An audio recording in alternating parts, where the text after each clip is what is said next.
sekali mungkin dari pagi mungkin ada yang kerja berangkat kerja pun tidak melihat anaknya karena anaknya masih tidur, pulang kerja anaknya sudah tidur juga. Ya. Mungkin nanti setiap keadaan keluarga pasti berbeda-beda. Mungkin nanti bapak-bapak yang ada di depan ini akan memberikan sedikit atau beberapa bagaimana sih seharusnya kita sebagai ayah itu untuk apa namanya menjadi istilahnya sesuai judul yang kita angkat, menjadi pahlawan keluarga dengan cara yang berbeda-beda di keluarga. Nah, nanti diharapkan mungkin karena kita di sini nanti belajar bersama, mungkin nanti ada bapak-bapak yang ingin bercerita tentang pengalamannya ketika mengasuh anak-anak, boleh diutarakan, boleh disampaikan. Karena nanti sifatnya kita di siang hari ini nanti kita belajar bersama, ya. Bapak-bapak, ya. Setuju ya bapak-bapak, ya. Sebelum kita mulai, saya ingin tanya dulu. Di sini bapak-bapak yang umurnya di bawah 30 ada nggak? Satu aja. Yang umurnya antara 30 sampai 40 tahun. 30 sampai 40 tahun. Yang umurnya 40 sampai 50 tahun. Ada yang di atas 50 tahun? Pak Sigit di atas 50 tahun?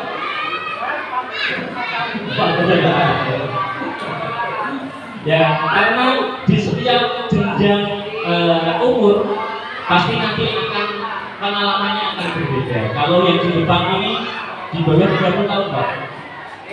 Pas 30 tahun. Mas Pak Dene berapa? 34 tahun. Jadi nanti mohon bapak-bapak semua jangan dilihat kita umurnya, tetapi nanti dilihat bagaimana kita menyampaikan. Yang bisa diambil silahkan diambil, yang tidak cocok bisa ditinggalkan, seperti itu. Mungkin untuk mengawali acara siang ini langsung saja saya berikan waktu dan tempatnya kepada Pak Muhammad Afif Irsyad, kepada beliau dipersilakan. Baik, terima kasih atas waktunya untuk Bapak. Baik, bapak-bapak semua, selamat datang saya ucapkan kepada jemaah semua yang sudah berkenan untuk hadir dalam kegiatan parenting ayah di peringatan Hari Ayah Nasional.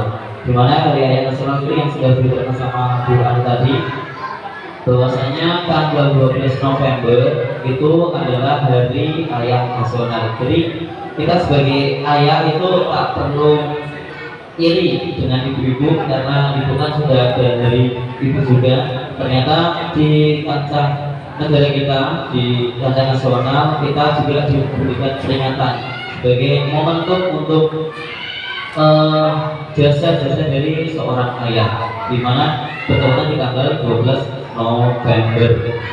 Baik, langsung saja untuk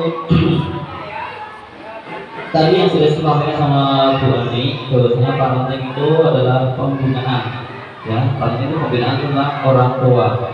Jadi di sini alangkah baiknya saya dan juga sama-sama belajar mengenai parenting dari seorang ayah. Di sini kami memberikan tema itu menumbuhkan kepedulian ayah untuk menjadi pahlawan keluarga. Di mana di sini tanda kutip menumbuhkan kepedulian, tanda kutip di sini itu mungkin karena kita lebih fokus atau lebih berminat itu waktunya di luar, tanda kutip itu di kantor ataupun di pabrik, yang kerja pabrik ataupun di tempat kerja. Jadi luang waktu di rumah itu mungkin sedikit ketimbang dari seorang ibu. Nah, maka dari itu kita memberikan tema kepedulian dari seorang ayah sebagai untuk menjadi pahlawan dari keluarga, di mana seorang ayah itu adalah ujung dari keluarga atau pemimpin dari keluarga. Bagaimana kita mengendalikan semuanya tentang keluarga kita itu agar lebih baik lagi, ya, mengenai itu kepedulian dari ayah untuk menjadi pahlawan keluarga. Baik, di sini di materi parenting ayah ini Nah, di materi pertama, ayah bukan ATM berjalan. Walaupun kita ini seorang ayah ini mungkin memang waktunya lebih banyak di luar daripada di rumah, karena kita sebagai tulang punggung menafkahi semua keluarga dari ibu ataupun anak-anak kita tidak diibaratkan sebagai ATM berjalan, ya, dimana menurut KPAI ini lihat ini, nah, menurut KPAI atau Komisi Perlindungan Anak Indonesia, di mana peran ayah dalam pengasuhan hanya sebesar 26,2%. Itu survei dari KPAI, dari Kementerian Perlindungan Anak.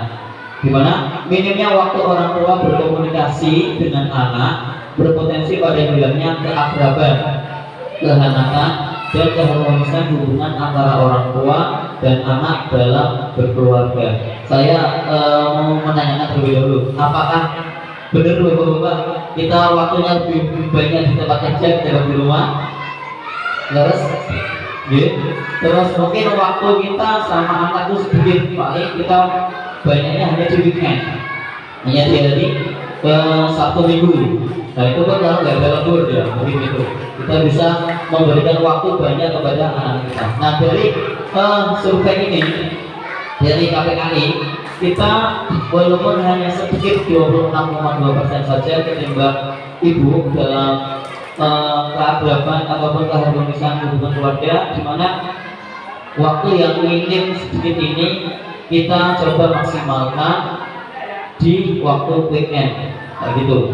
Jadi walaupun keseharian dari hari Senin sampai hari Jumat itu kita waktunya lebih banyak di tempat kerja kita, tapi kita coba untuk lebih mengakrabkan diri kepada anak, karena anak itu juga butuh yang namanya sosok seorang ayah sebagai mungkin teman ngobrolnya ataupun curhatannya ketika anak-anak selesai belajar.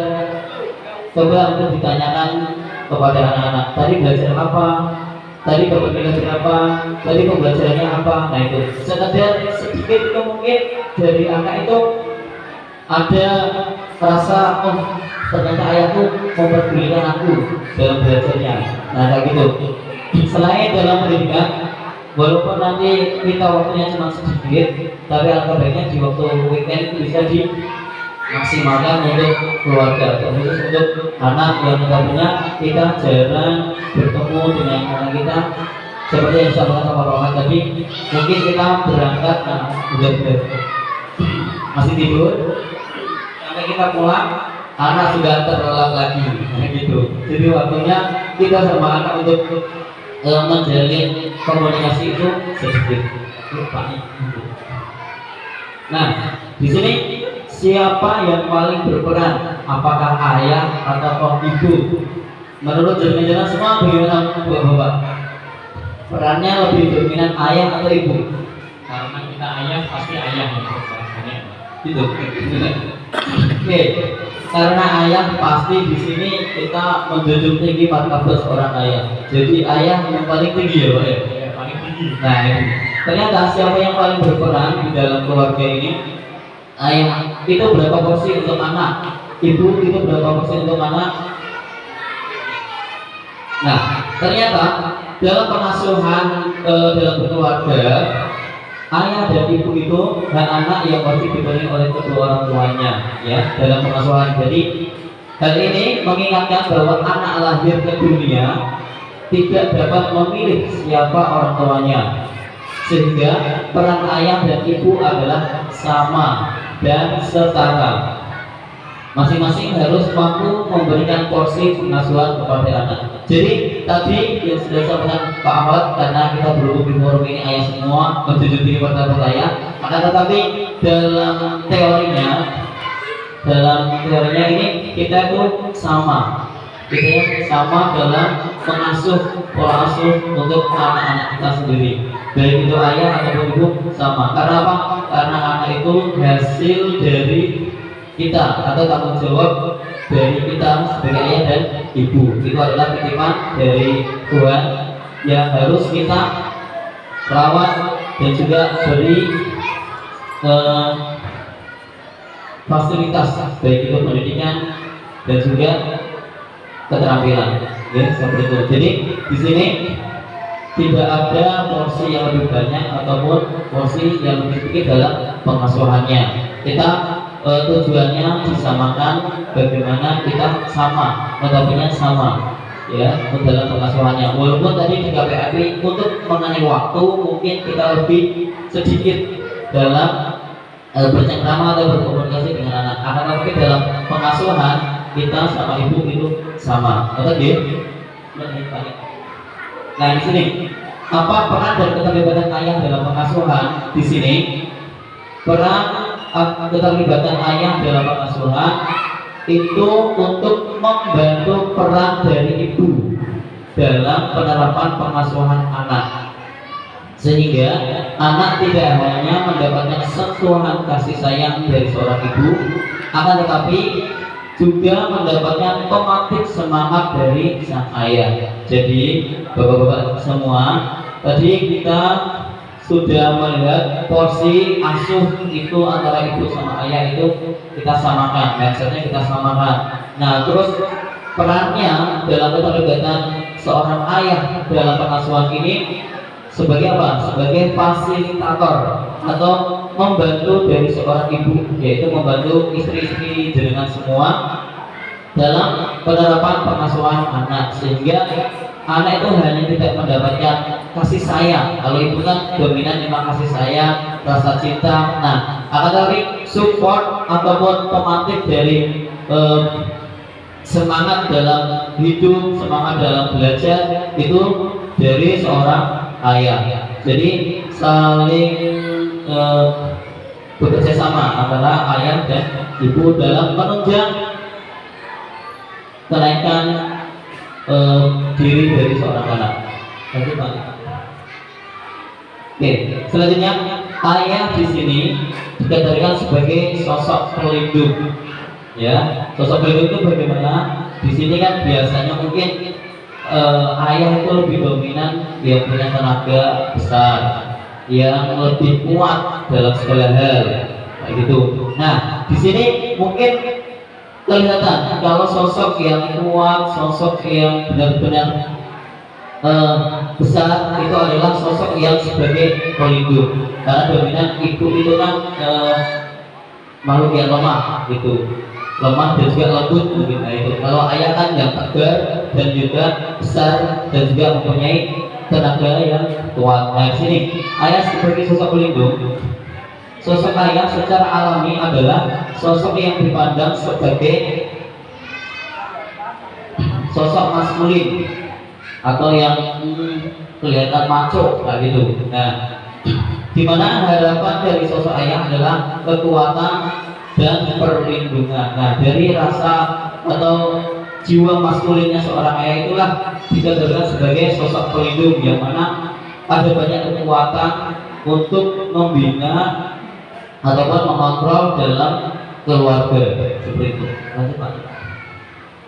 Nah, selanjutnya dengan adanya kehadiran dari seorang ayah yang selalu memantau aktivitas serta tumbuh kembang anak, anak pun bisa terhindar dari hal-hal yang bisa berdampak negatif. Selain itu, terasa aman karena kehadiran sang ayah dapat membuat si anak lebih bebas dalam melakukan berbagai macam aktivitas. Nah, maksudnya di sini dari kehadiran sosok ayah, dari kehadiran sosok jenengan semua ini, jenengan bisa memantau aktivitas tumbuh kembang dari seorang anak. Mungkin dari dulu baru lahir, terus bayi, masih bayi, balita, sampai ke ranah pendidikannya, ya dari SD sampai mungkin nanti bisa sampai memperkuliahkan putra-putri jenengan semua. Dari sini sebagai pemantau, jadi anak pun bisa terhindar dari hal-hal yang bisa berdampak negatif. Tanda kutip, selama jenengan itu memantau aktivitas ataupun tumbuh kembang dari putra-putri jenengan, jenengan juga memberikan wejangan, ya, dikasih tahu ini hal yang tidak diperbolehkan. Mungkin kalau yang perempuan nanti kalau pulang atau main jangan malam-malam atau jangan kemalaman. Yang laki-laki juga jangan terlalu bermain di lingkungan yang kurang baik kayak gitu ya. Jadi jenengan yang mengontrol dari seorang anak untuk tumbuh kembangnya lebih baik, kalau bisa lebih baik dari seorang ayah itu sendiri. Biasanya seperti itu, karena ayah itu pasti mempunyai mimpi bagaimana anak itu bisa lebih baik ketimbang aku kayak gitu, ketimbang saya. Oke, seperti itu. Nah, di sini setelah tadi kita mengetahui seorang ayah sebagai tokoh pelindung dalam keluarga, di sini ada dampak pada anak dari kurangnya peran dari seorang ayah. Oke. Kalau jenengan mungkin kurang dalam perannya dalam keluarga, terkhusus untuk putra-putri jenengan, itu ada dampak-dampaknya. Yang pertama, merasa tidak aman secara fisik dan emosional. Tadi ayah sebagai pelindung. Nah, jadi anak kalau kurangnya peran dari seorang ayah, dia akan merasa tidak aman baik secara fisik maupun mentalnya. Oke. Di sini karena apa? Karena merasa jauh dari sosok pelindung. Jadi merasa, oh aku kok dolan yang ini, atau bermain di sini atau berkeliaran di sini kok kayaknya kurang aman. Jadi biasanya anak itu malah mengurung diri di rumah. Kadang ditanyain, kenapa kok kamu nggak main keluar? Kenapa setelah sekolah nggak main? Mungkin itu lebih banyak nanti ke sifat introvert atau menyendiri. Nah, takutnya kalau menyendiri, dia mau apapun nggak akan berbicara kepada orang sekitarnya. Nah, itu makanya tadi kita mencoba untuk berkomunikasi kepada anak sebagai apa? Sebagai teman curhatnya. Mungkin anak pengen curhat apa, cerita apa, bisa kita atau jalankan semua itu dengarkan dengan baik. Kalau emang itu mungkin ceritanya kurang baik, diberikan bimbingan seperti itu. Okay. Terus berpotensi melakukan kejahatan atau kenakalan remaja. Nah, di sini kalau dari awal atau dari anak-anak itu sampai nanti usia dewasa tidak ada yang kontrol ataupun kurangnya peran dari ayah, mungkin karena faktor anak itu mainnya di mana di lingkungan yang kurang baik, nanti akan melakukan hal-hal yang mungkin tidak diinginkan oleh kita sendiri, seperti itu. Ya. Di sini jadi berpotensi kurangnya melakukan kejahatan atau remaja itu kurangnya kemampuan kognitif atau penyelesaian masalah dari ayah. Nah, maka itu mungkin dari anak biasanya kan punya masalah, itu kan masalah biasanya juga mungkin ada masalah tersendiri yang mungkin dia tidak bisa menyelesaikannya. Nah, biasanya kalau anak itu pendiam itu pasti menyimpan rasanya itu sendiri, tidak menceritakan. Kalau tidak menceritakan, otomatis biasanya mungkin di lingkungan baru dia akan nggak bisa mengontrol diri, makanya mungkin usil, jahil atau mungkin tangannya ringan tangan kayak gitu. Nah, kalau ada sosok ayah yang dimana itu bisa membuat teman cerita, nah nanti dari cerita itu mungkin kalau kurang baik bisa dengan kasih bimbingan. Nah, dari situlah akan terjadi atau meminimalisir kelakuan kejahatan remaja. Ya. Selanjutnya, merasa minder atau tidak percaya diri. Di sini merasa minder atau tidak percaya diri ini dari kurang dukungan emosional dari seorang ayah. Nah, di sini contohnya mungkin ketika anak itu mau ikut lomba. Nah, ikut lomba tapi jenengan tidak tahu. Nah, ternyata si ibu tuh si ibu dikasih tahu, mungkin karena kurang dekatnya dengan seorang ayah, cuma ceritanya ke ibu. Terus padahal ada kadang tuh anak tuh mempunyai harapan, aku ketika lomba nanti disupport gak sama ayah, atau tiba-tiba support enggak gitu. Biasanya kalau ada harapan seperti itu, ketika dia lomba kok tidak ada support, hanya support dari ibu, mungkin kurang. Ya, mungkin kurang. Nah, makanya dari itu kalau bisa dalam dukungan ini, apapun hal yang dilakukan oleh siswa, anak-anak atau putra-putri jenengan sering disupport bagaimanapun. Ya. Mungkin dia sukanya di bidang ini, coba disupport. Kalau mungkin supportnya ini di bidang lain yang notabene itu mungkin eh, membuat budget yang tinggi, ya mungkin dikasih tahu ini biayanya banyak, nah nggak kita ini kasih tahu dulu. Tapi dan juga dikasih harapan, mungkin nanti kalau ayah sedang mempunyai uang bisa kok kita beli ini untuk kemajuan kamu, nah seperti itu ya. Contohnya mungkin tanda kutip kayak mungkin badminton yang mungkin dia hobi badminton, ternyata badminton harga raket itu mahal. Nah kita coba, kalau memang kita rezekinya banyak, pasti kita belinya pelatihan atau di pelatihan-pelatihan yang sudah terpusat, sama mungkin sepatu ataupun raket yang bagus. Nah tetapi kalau memang supportnya itu belum, ya kita juga kasih harapan dulu. Yang penting anak itu ada kemauannya terlebih dahulu untuk memajukan diri, seperti itu. Okay. Selanjutnya dampak dari kurangnya ini yang terakhir yaitu merasa takut, cemas dan tidak bahagia. Di sini karena merasa tidak mempunyai dukungan yang cukup atau kurang dari ayah. Ini anak itu sangat sekali butuh yang namanya dukungan. Pokoknya dorongan dari orang tua lah, termasuk sosok ayah lah yang akan membuat semangat anak itu menjadi lebih baik lagi dan juga lebih maju, seperti itu. Lanjut Pak Nik. Nah di sini ada poin untuk ayah. Di sini yang pertama yaitu ayah sebagai atau menjadi sahabat dari anak. Jangan bisa menjadi sahabat untuk putra putrinya. Yang kedua, belajar berkomunikasi positif lewat itu tadi obrolan-obrolan kecil atau gurauan-gurauan atau candaan-candaan yang mungkin itu kecil tapi ada dampak manfaat yang banyak untuk psikis anak.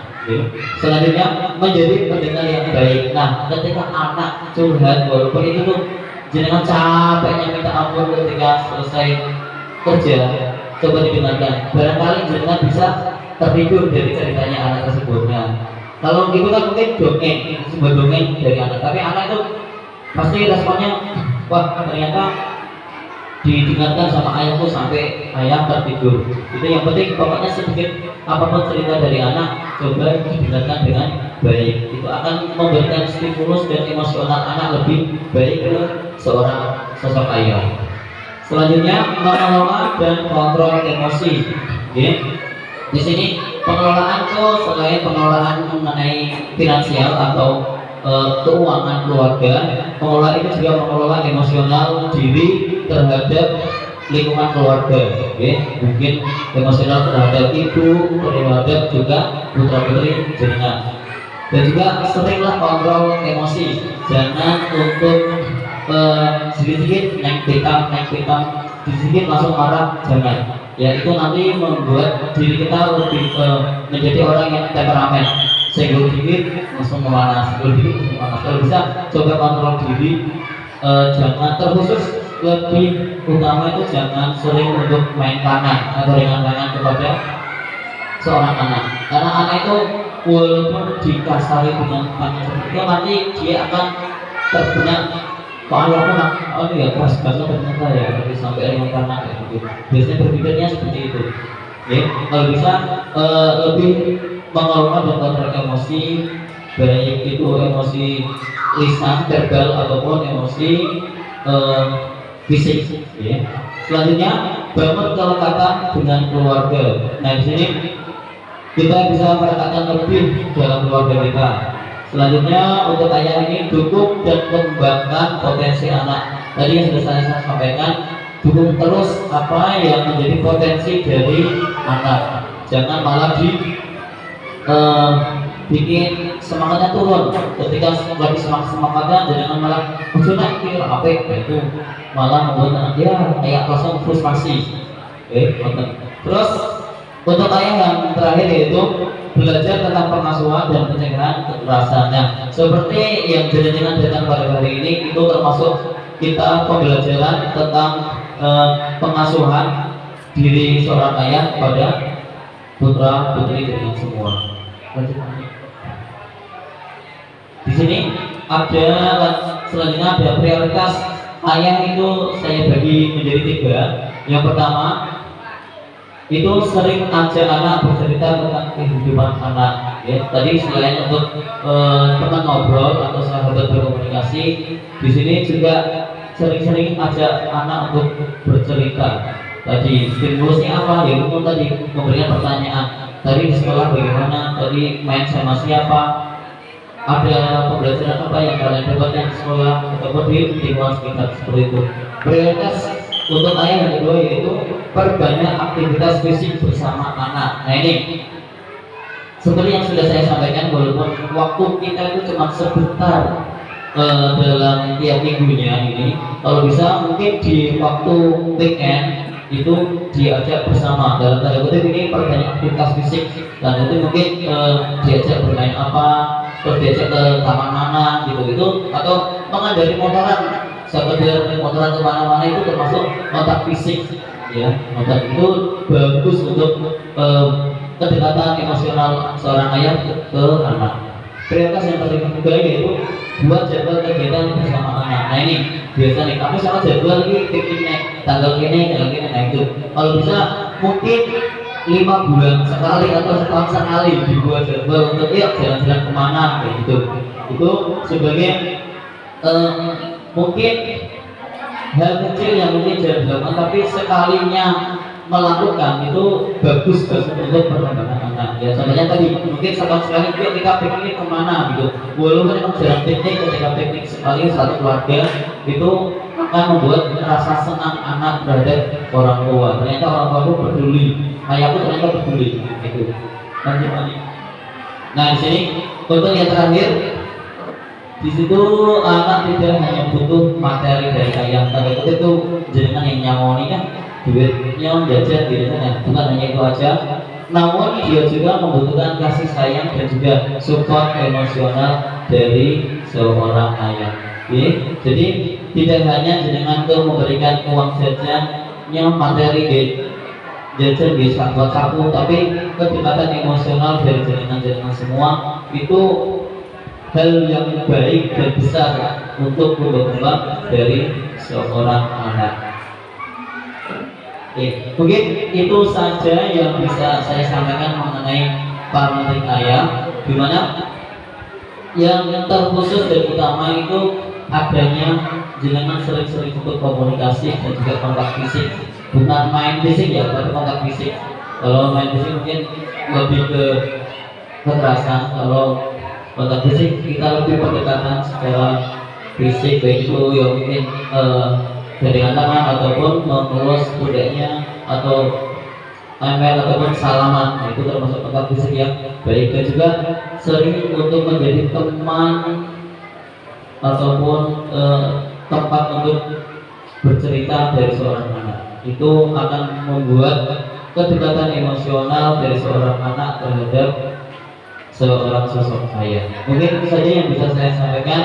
Kurang lebihnya terima kasih. Wassalamualaikum warahmatullahi wabarakatuh. Waktu saya kembalikan ke bagaimana buat Pak Afif.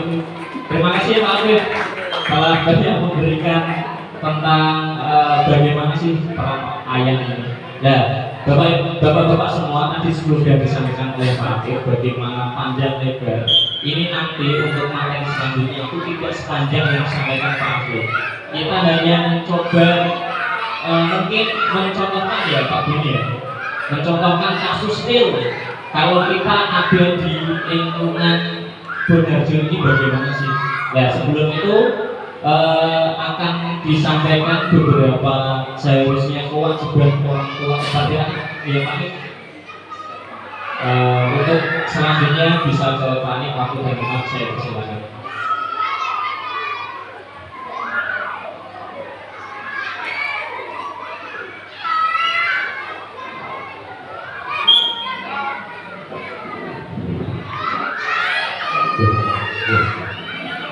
Assalamualaikum warahmatullahi wabarakatuh.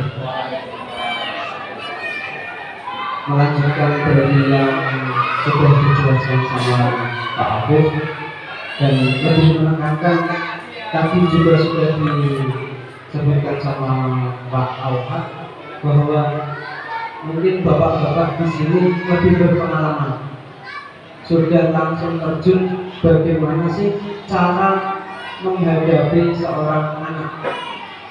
Ya Bapak. Ya. Kemudian di sini saya akan menambahi sedikit mengenai parenting ayah dalam perspektif agama. Oke. Pertama kita akan menuju ke pemahaman kita. Di pemahaman awal dari seorang ayah itu ayah hanya dianggap sebagai pencari nafkah, hanya memenuhi kebutuhan. Itu banyak terjadi dan sudah banyak penelitian bahwa memang ayah itu dianggap hanya sebagai pencari nafkah, atau tadi yang bisa disebutkan juga sama Pak Afif mengenai sebelumnya, atau yang berjalan. Nah, itu menurut panjenengan benar atau salah Bapak? Benar atau salah Bapak? Benar atau salah Bapak? Benar atau salah Bapak? Benar. Oh, hampir benar. Mau bilang benar, nyatanya saya juga nyesel. Mau bilang salah, ya gimana ya? Mungkin di slide selanjutnya kita mungkin akan menjawab dari perspektif agama. Ya. Karena kita melihat dari perspektif agama, kita pasti punya dasar. Ya, di dalam Quran surat Al-Baqarah 233 ini menjawab apakah tadi benar atau salah. Itu tidak salah, tetapi juga dibenarkan. Ya, Pak. Apa itu? Dalam Al-Baqarah itu disebutkan dan kewajiban ayah memberi makan dan pakaian kepada para ibu dengan cara yang makruh, dengan cara yang baik. Jadi di Al-Quran memang telah disebutkan kalau ayah tugasnya itu yang memenuhi kebutuhan. Jadi tidak salah ketika panjenengan dan kita semua nanti beranggapan aku ini gunakan kebutuhan kanggo anak-anak. Itu tidak salah, karena secara kontekstual di Al-Quran memang disebutkan seperti itu. Ya, dan dengan tugas ini, tanggung jawab ini sudah pasti besar. Karena apa? Setiap hari kita harus berpikir bagaimana nanti keluarga ini akan tetap berjalan. Ya, kemudian selanjutnya, nah, menurut hasil penelitian ternyata dengan tadi dikatakannya dan pemahaman kita bahwa ayah hanya mencari nafkah itu benar. Ternyata dalam sebuah penelitian itu dikatakan kalau ayah hanya memenuhi kebutuhan itu akan berdampak negatif pada anak. Jadi tumbuh kembang anak tidak akan maksimal. Mereka akan tetap tumbuh menjadi besar karena kita memenuhi kebutuhannya, tetapi secara emosional itu akan terganggu. Dan itu tidak terlihat ketika kita panjenengan atau bapak-bapak tidak bisa bersama dengan anak-anak. Nah, seperti apa dampak negatifnya? Mungkin tadi juga disebutkan di sini visible. Apa? Timbul kenakalan remaja dan menunjukkan perilaku yang agresif. Karena apa? Kurangnya kontrol emosional dari seorang ayah kepada anak. Oke, nah, bagaimana mengatakan oh iya tadi benar aku itu hanya memenuhi kebutuhan? Ternyata kita perlu belajar lebih mendalam, Bapak. Tentang apa? Kita kembali lagi ke dalam surat Al-Baqarah tadi ayat 233. Di situ ternyata apa? Kalau kita memang memahami hanya secara kontekstual, ya itu tadi kita dapatnya cuma aku itu cuma memenuhi kebutuhan, cuma duit, hanya akan berjalan. Itu benar, tetapi kita harus memahami lebih mendalam. Apa itu? Di ayat tersebut itu disebutkan ada istilah al-walid bukan al-walid. Maksudnya apa di situ? Maksudnya adalah ketika anak itu lahir, sebenarnya itu anak milik ayah. Kepada ayah juga dia dinasabkan. Kemudian dengan nama ayah pula yang disebut. Pasti kita tidak asing dengan penyebutan bin. Iya Bapak? Iya. Mungkin si A bin siapa? tidak mungkin yang diambil A, B terus ibunya, atau si putri binti siapa enggak. Tetapi ketika menasabkan pasti yang diambil ayah. Itu dalam perspektif agama seperti itu. Kemudian selanjutnya, nah kemudian setelah kita di satu dasar surat Al-Baqarah, kita juga mengenal di dalam Al-Quran itu ada satu surat yang khusus membahas atau menjelaskan, menampilkan apa itu seorang peran ayah kepada seorang anak. Surat apa? Di dalam surat Al-Luqman. Di dalam surat Al-Luqman tersebut itu yang paling terkenal, paling masyhur itu ada beberapa nasihat. Makanya seorang ayah apa di situ saya mengutip sedikit bahwa ingatlah kepada ketika Luqman berkata kepada anaknya saat dia menasihatinya, wahai anakku, janganlah mempersekutukan Allah. Di situ ada kata yang dulu itu yang kita ketika pelajari lebih mendalam. Apa maksud nasihat dalam ayat tersebut adalah mengisyaratkan bahwa nasihat itu dilakukan dari saat ke saat. Artinya apa? Ketika kita mau memberikan nasihat harus setiap hari berapa? Tidak dilakukan hanya secukupnya saja. Nah, ojo bulan sesuai. Kemudian serahkan pada ibu. Atau jangan pulang malam-malam. Sudah sekali terus kita pasrahkan ibu col. Enggak. Itu tidak seperti itu. Tetapi ketika kita mendalami ayat ini, itu yang namanya nasihat itu setiap saat. Kenapa? Karena anak itu adalah tiruan kita. Ketika kita sering menasihati dengan yang baik, maka anak akan mendapat nilai-nilai positif, akan mendapat norma yang benar dari ayah itu seperti ini. Kalau ibu jangan ditanya Pak, kalau ibu setiap hari itu pasti lebih dominan bersama anak itu lebih baik. Tetapi ketika ayah, ketika punya peran tadi yang awal hanya pemenuhan nafkah, itu pasti sudah jadi patokan bahwa ayah itu lebih banyak waktu di luar ketimbang bersama anak. Terus bagaimana dengan hal ini kita melakukan bahwa nasihat dilakukan harus setiap saat, padahal waktu kita di rumah itu habis karena kecapean. Kita kerja, waktunya lebih banyak di luar ketimbang di dalam rumah. Makanya di dalam parenting ini saya mengambil arti parenting itu dalam hal pola asuh. Bagaimana itu? Pola asuh adalah kunci paling vital dalam proses penanaman nilai-nilai dan pembentukan karakter. Jadi ketika kita memang lebih banyak dominan di luar ketimbang di dalam, bagaimana kita mensiasatinya Bapak? Tidak harus. Oh ya, saya sudah mengingatkan itu saya pasrahkan kepada ibu, itu tidak bisa. Nanti akan terganggu si anak. Walaupun anak dibiarkan tetap berkembang, tetapi ingat psikologis anak akan terganggu. Kemudian kenapa seperti itu? Kita mengambil bagaimana peran ayah. Ayah adalah seorang pemimpin dalam keluarga. Biar bagaimanapun ayah di luar tidak pernah di dalam rumah, tetap pemimpin adalah seorang ayah. Kemudian ayah merupakan peletak dasar kemampuan intelektual dan kemampuan memecahkan masalah. Seperti tadi disinggung, ketika seorang anak kurang dari peran ayah, itu akan kecerdasan intelektual dan memecahkan masalah itu akan terganggu. Karena apa? Seperti tadi dari yang kedua, pemimpinnya itu ayah. Yang mempunyai dasar-dasar letak intelektual itu juga ayah. Pelindung juga ayah.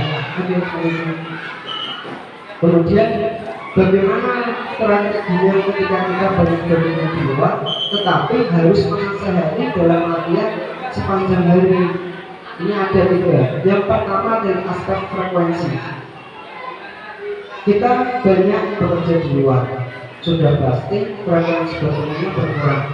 Ya, bagaimana mensiasatinya? Kita mengulas lagi mungkin bisa menyempatkan waktu, Pak. Sebenarnya ini pernah dibahas kalau panjenengan ikut dan ingat waktu ada pelatihan dari YKKS namanya Sekolah Ramah Anak. Bagaimana seorang orang tua, bapak dan ibu mempunyai pekerjaan di mana waktu untuk bertemu anak itu sangat sedikit. Terus bagaimana kan menjadi sebuah masalah? Padahal anak butuh sosok seorang orang tua, apalagi seorang ayah. Nah, apa bisa jadi menyepakati hari atau waktu bertemu atau berkomunikasi misalnya besok minggu kita akan liburan, besok Sabtu kita akan bermain bersama. Nah, kemudian yang kedua aspek intensitas. Apa ketika tadi sudah waktunya berkurang, malah tidak bisa bertemu. Nah, kita memanfaatkan teknologi saat ini, Bapak. Jangan dijadikan alasan loh, aku itu kerja, kamu yang di rumah terus menyalahkan ibu. Jangan. Itu tanggung jawab kita. Ya, bagaimana kita memaksimalkan teknologi mungkin bisa jadi ketika waktu istirahat menanyakan kabar si anak itu kira-kira mudah nggak, Pak? Bisa dilakukan ya seperti itu? Bisa. Cukup menanyakan mungkin si A bagaimana hari ini, si B kabarnya bagaimana hari ini. Sudahkah si A melaksanakan apa yang sudah saya pesankan tadi pagi? Sudahkah si Putri atau si B itu melaksanakan apa yang menjadi kewajibannya hari ini? Nah, kemudian yang ketiga, kualitas komunikasi. Dari mulai waktu bertemu berkurang, kemudian intensitasnya bertemu juga berkurang. Kita manfaatkan yang ketiga, Bapak. Yang ketiga apa? Kualitas komunikasi. Yaitu ketika kita cuma kamu sudah makan belum? Kamu sudah minum belum? Kamu sudah mengerjakan PR belum? Itu silakan bisa mungkin diganti dengan peran ayah itu sebagai teman. Bagaimana itu secara emosional kita belajar bahwa kita itu memahami anak. Jadi kita tidak perlu sebagai ayah, tetapi ketika kita sebagai teman itu tahu apa kebutuhannya. Misalnya, oh anakku itu tidak pernah pergi, kok jalan dia main ya. Sekali-kali langsung diajak aja. Besok mana? Ayah ambil. Itu ketika anak dikasih WhatsApp seperti itu membaca, itu rasanya senang sekali, Bapak. Oh iya, ayahku mau ngajak, itu bisa jadi ngajak masuk ya. Itu sampai Selasa sampai Sabtu itu berpikir besok ini aku main dia. Padahal orangnya baru Senin, baru dia. Itu besok minggu diajak lagi, itu sudah apa? Sudah terpikir di dalam otak. Besok hari Minggu itu sudah mau diajak ayah kemana lagi. Nah, itu kan tidak meninggalkan peran ayah. Oh ternyata ayah itu selalu ada dalam saya. Walaupun secara fisik ayah itu bekerja. Nah, kemudian apa yang harus dilakukan dalam tiga tadi, Bapak? Yang pertama adalah mendidik dengan kebiasaan. Ketika kami sudah frekuensinya berkurang, mungkin hanya berhenti di pagi, dulu itu mungkin dengan pembiasaan orang paling kecil seperti yang diajarkan Rasulullah kepada salah seorang sahabat Umar bin Salam. Apa? Seorang Umar bin Salam itu anak kecil, tetapi ketika makan itu baru Rasulullah. Yang namanya anak kecil kalau makan ya kayak itu, ngambil makanan dimakan, belum habis buah, ambil makanan lagi dibuang lagi. Bapaknya seenaknya sendiri, tetapi Rasul apa? Rasul itu mengajarkan dengan Rasul memegang langsung tangannya Umar bin Salamah yang kita berdoa membaca bismillah dulu, kemudian doa sebelum makan, yuk diambil yang paling dibutuhkan. Jadi tidak, ayo makan, ayo kita berdoa dulu enggak. Tetapi Rasul mengajarkannya apa? Tangannya langsung dipegang, ya kita berdoa di sini. Kemudian dengan pembiasaan apa lagi? Mungkin bisa jadi dengan kita melaksanakan ibadah apa yang paling jelas mungkin sholat setiap hari. Yang namanya anak juga kalau di musola ya udah pasti lari-lari, itu tidak bisa disalahkan. Ya karena memang anak. Ya terus gimana mensiasatinya? Ya kita hadir di situ. Kita hadir sebagai apa tadi? Pelindung, pengawas, dan sebagai teman. Ketika kita hadir dan anak itu melihat, oh ini loh ayahku, itu pasti akan tertanam dengan sendirinya seperti ini. Kemudian mendidik dengan keteladanan. Kita sebagai orang tua pasti di rumah punya waktu ketika anak itu melihat kita. Ketika kita melakukan suatu kebaikan, anak itu paling ulung ketika menjadi seorang peniru. Ya, ketika kita kok sering marah, jangan disalahkan ketika anak sering marah juga.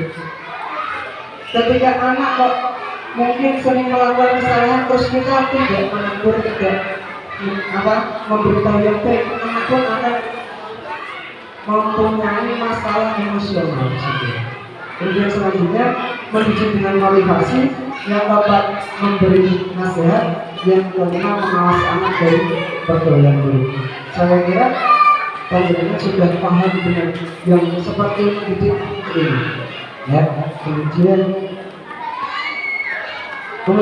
ini mungkin terakhir, kenapa sih kita kok ribet? Padahal ya wes aku kerja pasrah ke hebat. Yang penting kebutuhan kita berubah. Kita punya alasan tertentu, Pak. Kenapa ayah memang harus hadir? Yang pertama, pendidikan anak adalah perintah Allah. Yang kedua, anak merupakan amanah yang harus dijaga. Kenapa? Karena kita kelak akan dimintai pertanggungjawaban atas apa yang menjadi tanggung jawab kita. Nah, di mana nanti ketika anak itu lahir, kewajiban kita memberikan nama, mendidik, kemudian mengawasi, kemudian menikahkan. Itu apa dampaknya? Itu yang sesuai dengan surat Al-Tasbih, wahai orang-orang beriman, peliharalah dirimu dan keluargamu dari api neraka. Apa itu? Ketika anak nanti kelak kita sudah tiada, kita itu kewajibannya itu, dan sebelum tiada itu apa? Mengajarkan untuk berbuat baik. Karena itu sudah kewajiban kita. Kemudian yang terakhir, anak adalah aset orang tua di akhirat. Ya Pak, saya tekankan lagi bahwa anak itu adalah aset kita ketika kita sudah di akhirat. Kenapa? Sesuai dengan hadis Rasulullah apa? Ketika ada seorang anak dan meninggal dunia, amalnya itu putus. Sudah putus, ketika meninggal ya putus. Tetapi ada tiga perkara itu yang menyebabkan kita nanti bagaimana melanjutkan kehidupan di akhirat. Apa tiga perkara tersebut? Yang pertama, sedekah jariah. Ketika tadi di awal kita memberi keterangan kepada anak-anak, yuk dimasukkan ke dalam kotak amal. Nah, yuk ada orang membutuhkan makanan, berbagi. Saya yakin anak tersebut akan terlatih dari kecil sampai dewasa akan teringat seperti itu. Karena apa? Sudah tertanam. Yang kedua apa? Ilmu yang bermanfaat. Dari situ kemudian yang ketiga, anak soleh yang mendoakan orang tuanya.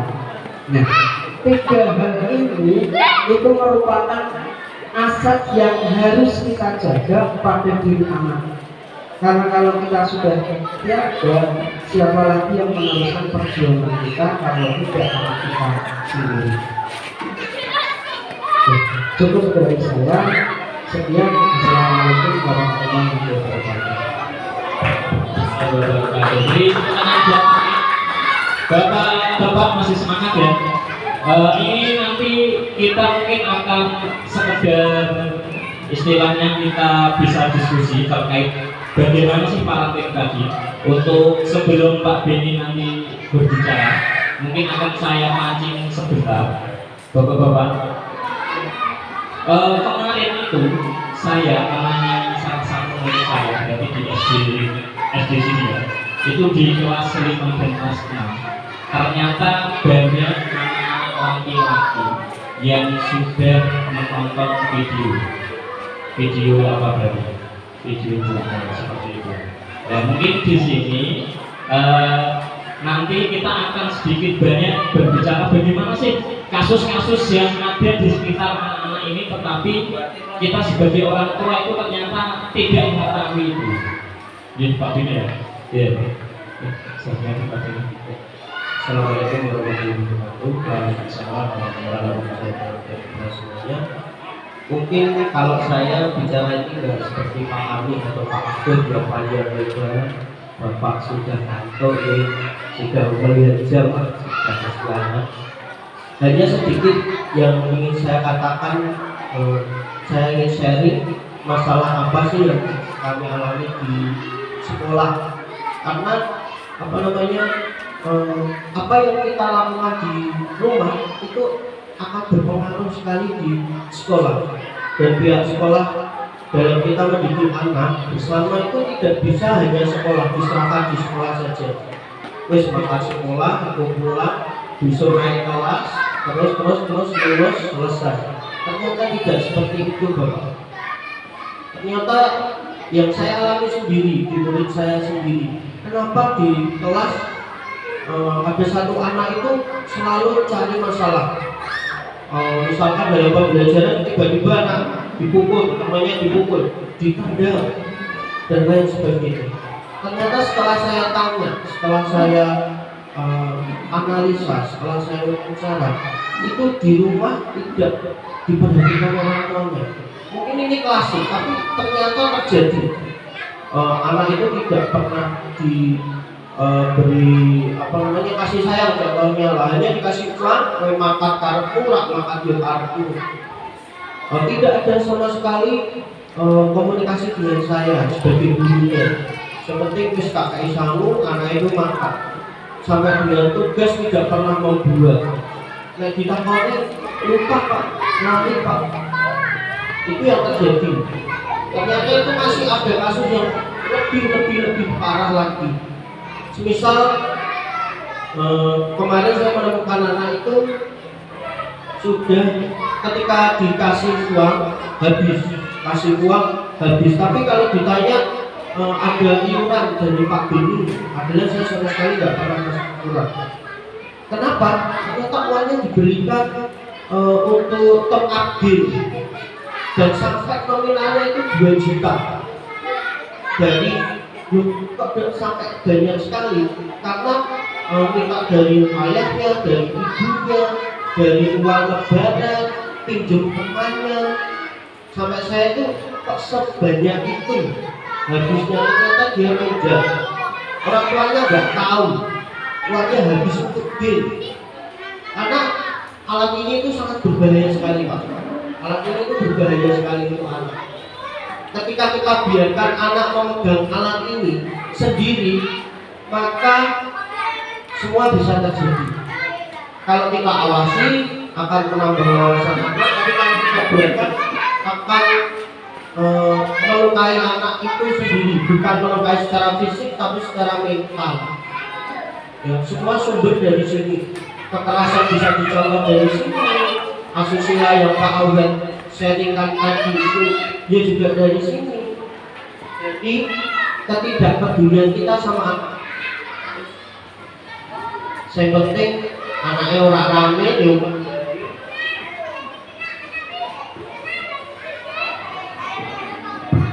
dikasih HP, padahal itu sangat berbahaya sekali. Itu beneran terjadi. Terus ada satu kasus lagi yang menurut saya itu berat. Beratnya ada anak yang di sekolah itu minum. Minumnya bukan minum minuman kemasan biasa susu, minumnya minuman keras. Minuman keras dia pintar dimasukkan ke dalam plastik, diminumnya di atas atau di samping di kantin. Dari mana saya sampai kowe kok bengoknya kopi. Kok Pak Beni ini tukune gue nggak ngerti kok kowe tahu. Ternyata di rumah ayahnya ada di kulkas Pak. Ayahnya minumnya karena kulkas. Anaknya ambil minum di sini. Thailand pembelajaran ya seperti itulah karena dapat efek seperti itu. Terus dia juga ngepel. Nah, ngepel ini saya juga kok tingkahnya tidak seperti anak pada umumnya. Sama dulu berani tapi nggak berani melihat. Terus tak terkendali. Ternyata setelah diselidiki dia juga ngepel dari minum, terus kemudian ngepel. Ditanya dapat dari mana? Dari sana. Pokoknya ini kita tidak mau menunjukkan orangnya, tapi dari sana juga sana.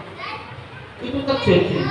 Ketika juga terjadi ketika wisata, anak itu ngepel sampai akhirnya terganggu karena dia fly. Kalau anak fly kan seperti itu terbukti sekali di sini mengalami. Dan ternyata apa yang kita lakukan di rumah pengaruh sekali di sekolah. Maka itu saya hanya menegaskan dua, peran ayah sebagai contoh dan yang kedua peran ayah sebagai pengawas. Kita sebagai ayah mencontohkan, misalkan anak kita tidak boleh merokok, kita jangan merokok di depan. Ya, kita jangan merokok di depannya, karena kita nggak bolehin anak kita merokok. Berarti kita kalau bisa jangan merokok di depan. Ataupun jangan melihat konten-konten negatif. Ketika pegang HP, kita tidak sadar ketika HP kita letakkan ternyata historinya masih ada. Nah itu pintar Pak. Kalau suruh itu buka YouTube, buka apa pintar. Takutnya saya ketika HP ini kita sudah nggak pakai, tapi kita lupa historinya masih ada, dia bisa melihat dari situ. Ya, contoh. Terus sebagai pengawas yang itu yang kedua itu yang perlu juga kita lakukan sebagai pengawas. Kalau di sekolah bapak-bapak mempercayakan kepada kita bisa menjaga sampai di depan gerbang kasarnya, tapi di luar sana kita tidak bisa menjangkau. Mungkin saya ya ketika masa di sini saya bisa melihat, oh anak ini bal-balan dengan maghrib, saya tidak bisa mengingatkan pulang. Tapi setelah itu saya kan tidak tahu panjenengan yang mengontrol penuh. Misalkan panjenengan juga lepas tangan, nanti ada panjenengan serahkan ke ibunya, mbaknya dan sebagainya. Jadinya apa yang terjadi saat ini pada anak kita akan mempengaruhi kedepannya di masa mendatang. Jadi mohon kerjasamanya dari Bapak dan kita semua sebagai pendidik, kita bekerja sama, kita kolaborasi antara di rumah dan di sekolah, kita saling menjaga. Demikian yang bisa kita sampaikan. Terima kasih. Assalamualaikum warahmatullahi wabarakatuh. Waalaikumsalam warahmatullahi wabarakatuh. Terima kasih Pak Beni telah mencontohkan beberapa kasus di sekolah kita atau di lingkungan sekitar kita. Terakhir bapak-bapak, ini akan disampaikan oleh Pak Dene nanti. Itu nanti terkait dengan menjaga pola kesehatan kita. Jadi karena kita sibuk bekerja itu kadang lupa olahraga. Nah ini spesialisnya ini Pak Dene di olahraga dari SD kan. Silakan Pak Dene.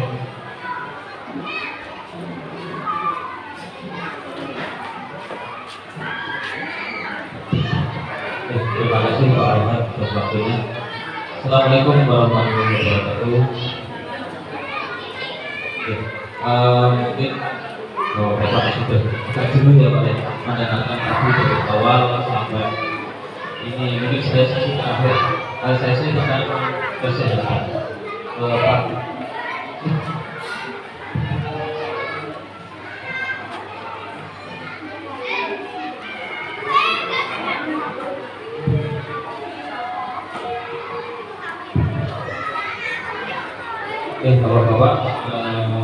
Sebelumnya saya sampaikan mohon maaf kalau saya berada di depan ini bukan saya menggurui gitu Bapak.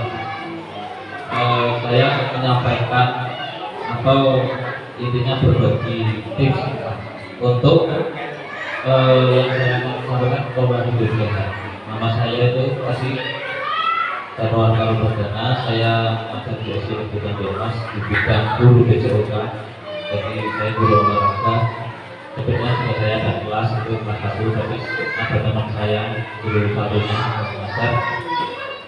Di sini saya akan menyampaikan pola hidup sehat. Jadi sudah disampaikan Pak Afif materi panjang lebar dan tangani dari seksi agama dan Pak ini dari kasus-kasus yang ada di sekitar kita untuk anak terutama. Nah di sini saya akan membahas tentang hidup sehat dari diri kita, dari ayah, dan nanti bisa disampaikan ke anak, kita bimbing anak supaya hidup sehat. Yang pertama yaitu pengertian pola hidup sehat, terus yang kedua yaitu langkah-langkah hidup sehat, yang ketiga contoh pola hidup sehat, keempat tips hidup sehat, dan yang terakhir manfaat pola hidup sehat. Pengertian pola hidup sehat.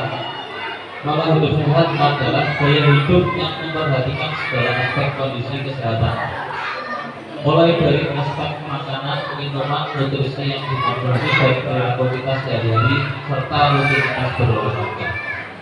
Jadi ketika kita mau hidup sehat, kita bisa melihat dari makanan yang kita konsumsi setiap hari, dan terus minuman juga, minuman yang seperti vitamin atau apa konsumsi biar badan kita sehat, nutrisi juga, dan perilaku kita sehari-hari. Perilakunya di sini kita perilaku untuk membuat badan kita sehat. Entah itu mungkin kita sibuk bekerja dari pagi sampai sore. Saya sendiri Pak, saya sendiri pulang sampai mohon maaf ini sebelumnya saya sendiri pulang sampai malam Pak.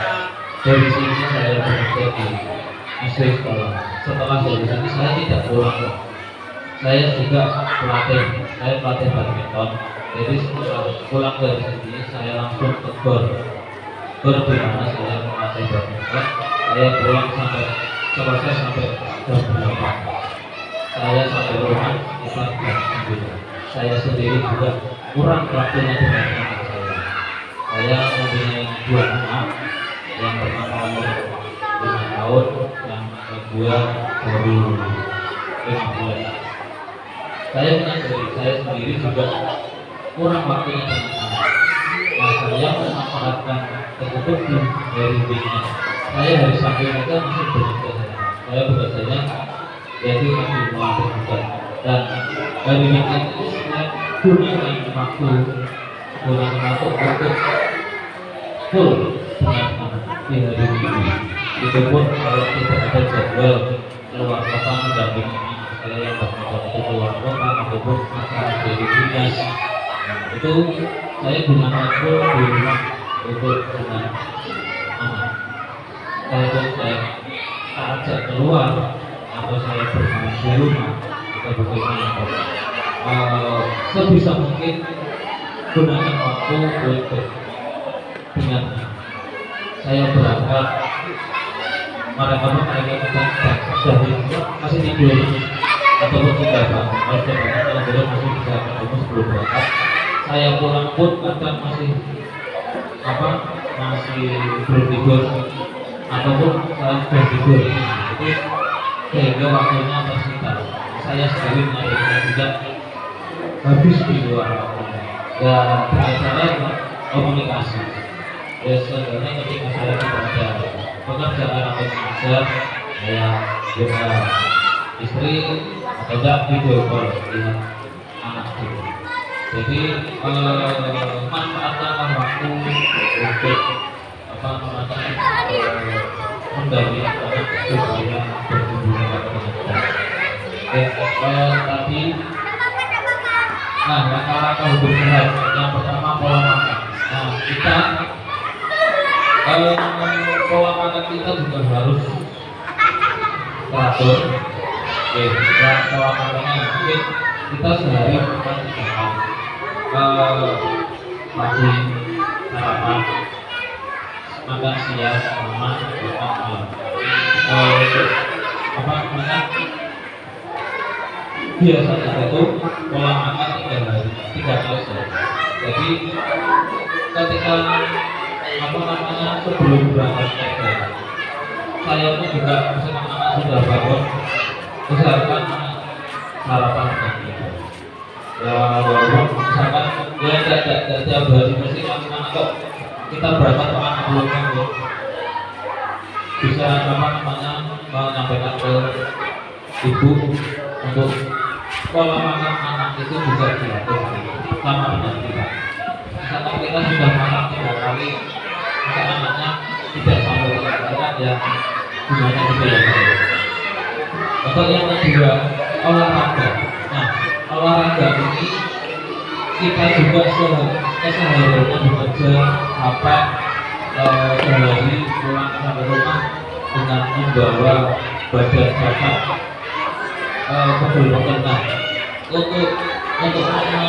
mengatasi sampai itu kita yang manfaatkan itu walaupun sebentar sedikit olahraga, misalkan dari 1 atau 2 minggu menjalankan libur berolahraga diri, kan itu jogging atau jalan itu juga termasuk olahraga dengan jalan putar kampung atau olahraga itu juga termasuk olahraga. Jalan-jalan itu juga untuk membakar kalori kita. Misalkan kita sudah seperti contohnya saja Pak Boy, ini badannya terlalu besar ya. Jadi olahraga walaupun jalan itu sudah membakar kalori atau apa namanya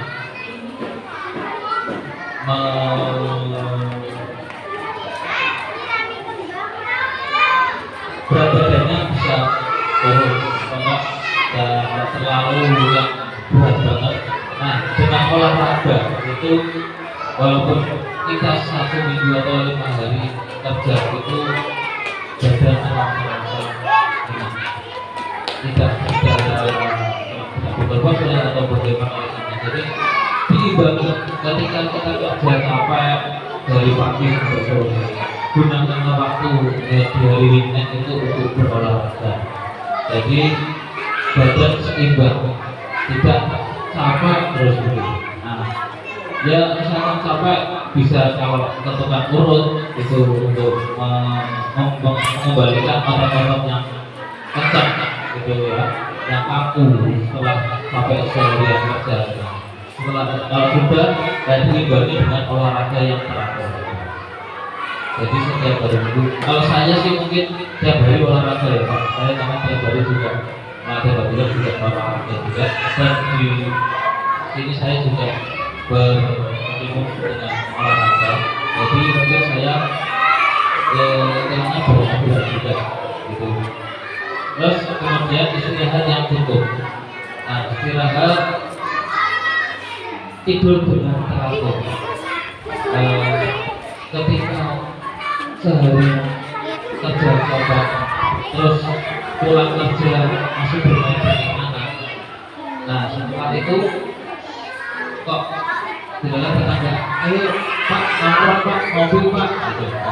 Nah itu boleh saya juga punya tetangga dan juga apa namanya ada teman tetangga itu bisa ngobrol-ngobrol lah nongkrong malam gitu.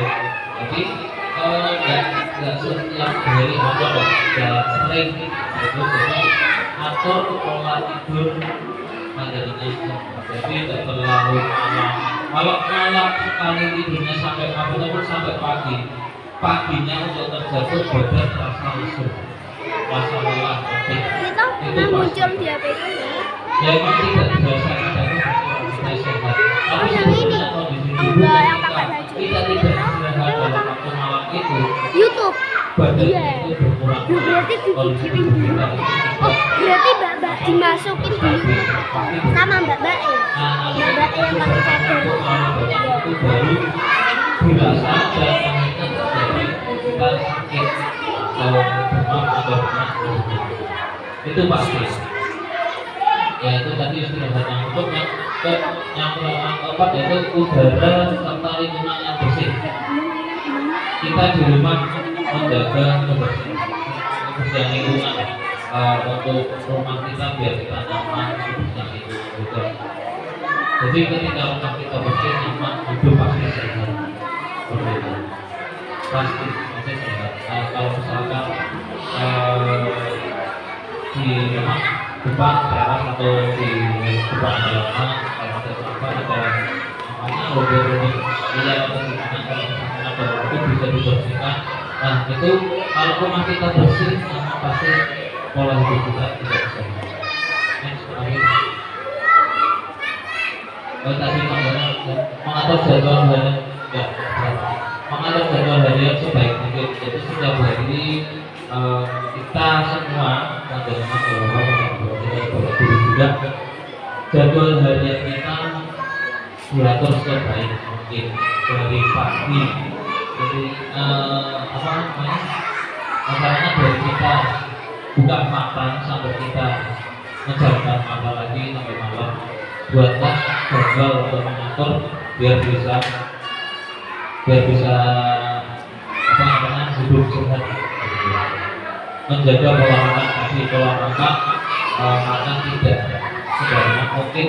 Ada bapak-bapak yang kolesterolnya tinggi, karena asam urat apa gitu. Itu kalau dibiarkan dengan pola makan kita sembarangan, yang penting masuk ke enak, padahal itu kolesterol tinggi. Ya itu yang membuat misalkan kolesterol tinggi, aduh kok ada makanan ini enak ya kayaknya ya yang dimakan itu menambah kolesterol, menambah akhirnya nanti lama-lama menumpuk dan berbisa. Nah itu harus kita